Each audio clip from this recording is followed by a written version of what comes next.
Salam jumpa, kembali lagi dengan saya Michael. Hari ini saya akan memberikan inspirasi kepada teman-teman pengusaha yang ada di Indonesia khususnya, di mana kita bertahan di era pandemi saat ini. Teman-teman, pandemi COVID-19 melanda seluruh dunia. Ini berarti sangat banyak bisnis yang kena imbasnya. Dan ini bukan perkara gampang, teman-teman. Ketika semua orang berdiam diri di dalam rumah agar tidak terkena penularan, maka bisa dipastikan bisnis yang berbasis fisik akan sangat sepi. Bisnis online dan berbasis aplikasi itu masih dapat diandalkan. Sepanjang kurir dan ojol masih dapat berkeliaran. Bagi bisnis yang belum masuk ke ranah online dan aplikasi, kini sudah merupakan keharusan. Biasakan untuk segala sesuatunya itu dijalankan secara virtual. Kebiasaan-kebiasaan perlu dirubah secepatnya. Namun jelas ini punya keterbatasan akan jenis pekerjaan dan tugas-tugas yang dapat dijalankan dengan komputer dan telepon. Bagi bisnis-bisnis yang berbasis aktivitas dan tidak bisa diwakilkan secara virtual, ya apa daya. Kita belajar dari General Motors (GM) yang telah mengubah pabrik manufaktur mereka dari produsen otomotif sekarang menjadi produsen ventilator dan respirator atau alat-alat kesehatan. Jelas ini sangat memungkinkan mengingat mesin-mesinnya dapat diahli fungsikan.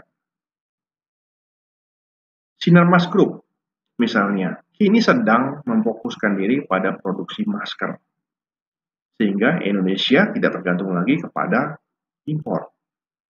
Di Jawa Tengah, Gubernur Ganjar Pramono menggalakkan produksi APD, alat pelindung diri, untuk digunakan oleh para dokter dan para medis. Bagaimana dengan bisnis Anda? Pertimbangkan beberapa hal ini, teman-teman. Yang pertama, pastikan lakukan pemangkasan pengeluaran dalam bentuk cash. Bisa sangat dimengerti apabila penghematan ini juga membawa akibat terhadap penurunan produktivitas. PHK sedapat mungkin diminimalisir dengan menurunkan jam kerja apabila dimungkinkan.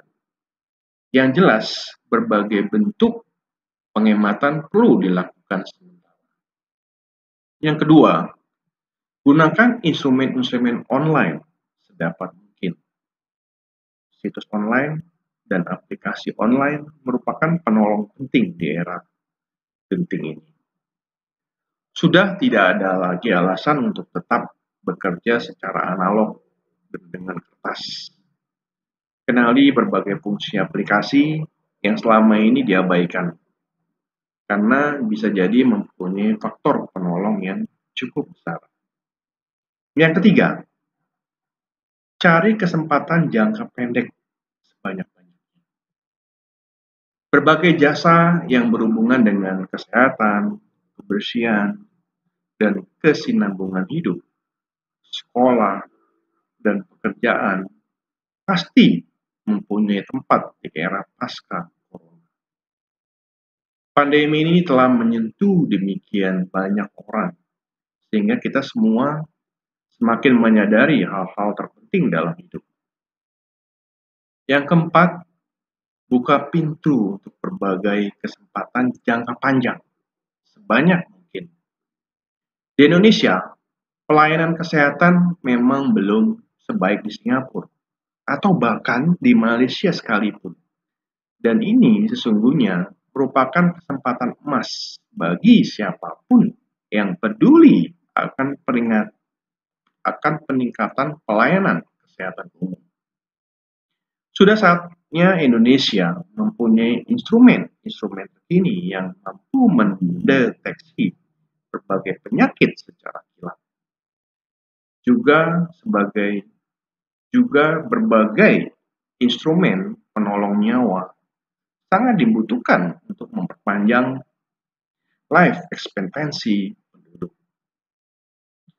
Berbagai hal yang tidak menjadi prioritas yang selama ini dipandang remeh, seperti keberadaan APD, telah membuka mata kita semua bahwa instrumen-instrumen pelindungan merupakan kunci keberhasilan pertolongan. Ini merupakan kesempatan bagi para entrepreneur, social entrepreneur untuk berperan. Selanjutnya, apakah kita perlu merasa khawatir yang berlebihan mengenai kemungkinan resesi ekonomi yang disebabkan oleh pandemi COVID-19 ini? Jawabannya tidak. Mengapa? Karena resesi ini terjadi bukan karena ketidakadaannya demand ataupun supply. Namun ini merupakan imbas sementara atau gelombang pandemi yang datang dan pergi secara masif dan secepat kilat.